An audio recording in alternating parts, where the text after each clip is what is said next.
Hello everyone, स्वागत है आप सभी का हमारे यूट्यूब चैनल ज्ञान गंगा हिंदी में। और आज हम लोग पढ़ने वाले हैं रॉलेट एक्ट के विरोध में सत्याग्रह, कि किस तरीके से रॉलेट एक्ट के विरोध में भारत के लोगों ने सत्याग्रह किया और इससे उनमें राष्ट्रीयता की भावना जगी।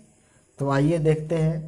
बढ़ती हुई क्रांतिकारी घटनाओं एवं असंतोष को दबाने के लिए लॉर्ड चेम्सफोर्ड ने न्यायाधीश सिडनी रॉलेट की अध्यक्षता में एक समिति की नियुक्ति की। तो यहाँ जब भारत में क्रांतिकारी गतिविधियाँ बढ़ रही थी, लोग जो थे अंग्रेजी सरकार के खिलाफ आवाज़ उठा रहे थे, तो इससे अंग्रेजी सरकार को बहुत नुकसान हो रहा था।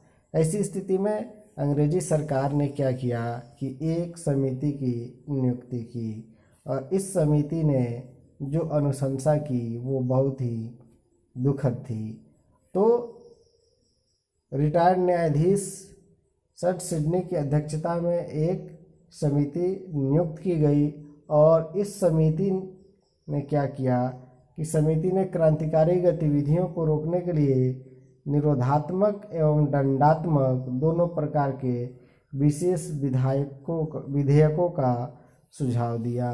यानी इन्होंने एक कानून सुझाया कि अगर आप इस कानून को बनाते हैं तो क्रांतिकारी गतिविधियां जो घट रही है उसको रोका जा सकता है।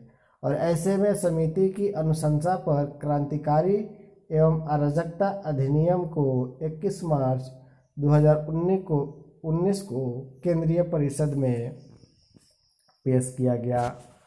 तो केंद्रीय विधान परिषद में जब इसे प्रस्तुत किया गया तो भारत के जो लोग थे उन लोगों ने इसका विरोध किया।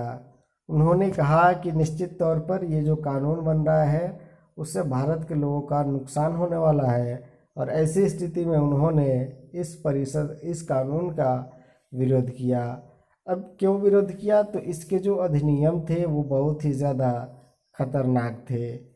जैसे इस अधिनियम के अंतर्गत एक विशेष न्यायालय का गठन का प्रावधान था, जिसके निर्णय के विरुद्ध कोई अपील नहीं की जा सकती थी। यानी एक ऐसे न्यायालय की स्थापना की बात हुई जिसके निर्णय के विरुद्ध आप दूसरी अपील नहीं कर सकते हैं। किसी भी व्यक्ति को अमान्य साक्ष्य के बिना वारंट के गिरफ्तार किया जा सकता था। यानी इस कानून के तहत किसी भी व्यक्ति को बिना किसी सबूत के गिरफ्तार पुलिस कर सकती थी, और गिरफ्तार ही नहीं कर सकती थी, 2 साल तक सज़ा का भी प्रावधान रखा गया। यानी इससे हुआ ये कि अंग्रेजी सरकार को खुली छूट मिल गई कि जिससे भी लगे कि उसे अपना नुकसान होने वाला है वैसे व्यक्ति को वो पकड़े और पकड़ करके उसे जेल में डाल दे। तो इस वजह से भारत के लोगों ने क्या किया, इस कानून का विरोध किया। महात्मा गांधी ने इसे अनुचित स्वतंत्रता का हनन करने वाला तथा व्यक्ति के मूल अधिकारों की हत्या करने वाला बताया। महात्मा गांधी ने कहा कि इससे भारत के जो लोग हैं उनके स्वतंत्रता के अधिकारों का हनन होगा, और साथ ही साथ एक व्यक्ति का जो मूल अधिकार है उसको भी छीन लिया जाएगा, क्योंकि शक के आधार पर किसी को गिरफ्तार कर लेना ये कहाँ का न्याय है। और ऐसी स्थिति में महात्मा गांधी के द्वारा इस आंदोलन का विरोध किया गया और कहा गया कि हम शांतिपूर्वक जो है सत्य और अहिंसा के राह पर चलते हुए इस कानून का विरोध करेंगे। उसी तरीके से केंद्रीय विधान परिषद में जो भारत के नेता थे उन लोगों ने जो है इस कानून का बहिष्कार किया। बहिष्कार ही नहीं किया, बहिष्कार के बाद जब अंग्रेजी सरकार नहीं मानी, वो अपनी मनमानी करती रही, तो इन लोगों ने सदस्यता से इस्तीफा भी दे दिया।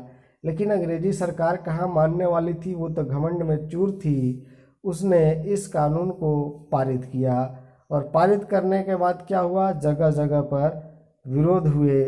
रॉलेट एक्ट के विरोध में महात्मा गांधी जी की अध्यक्षता में एक सत्याग्रह सभा मुंबई में आयोजित की गई, और इस सभा के आयोजित होने के बाद पूरे भारत में जगह जगह पर आंदोलन होने शुरू हो गए। और ऐसी स्थिति में दिल्ली में जो आंदोलन हुआ वो हिंसात्मक हो गया। परिणाम ये हुआ कि महात्मा गांधी ने आंदोलन को हिंसात्मक देखते हुए वापस ले लिया गया। उसके बाद महात्मा गांधी को गिरफ्तार कर दिया गया।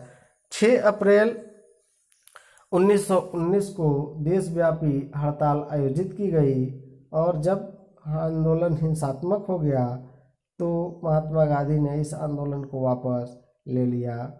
और इस बीच कांग्रेस के जो 2 बड़े सरीखे नेता थे, सैफुद्दीन और किचलू, इन दोनों को गिरफ्तार कर लिया गया। सरफुद्दीन और किचलू खां, इन दोनों को गिरफ्तार कर लिया गया।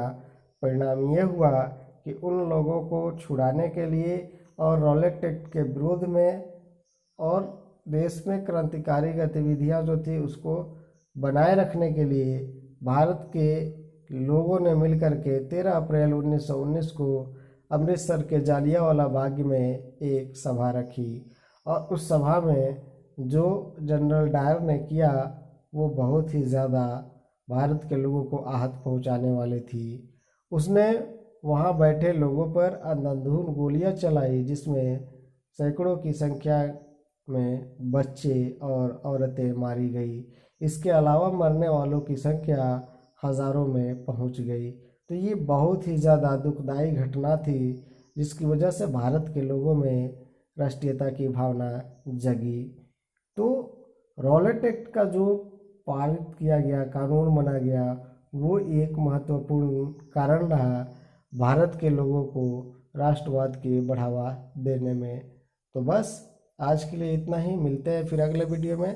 तब तक पढ़ते रहिए, देखते रहिए, सीखते रहिए। धन्यवाद।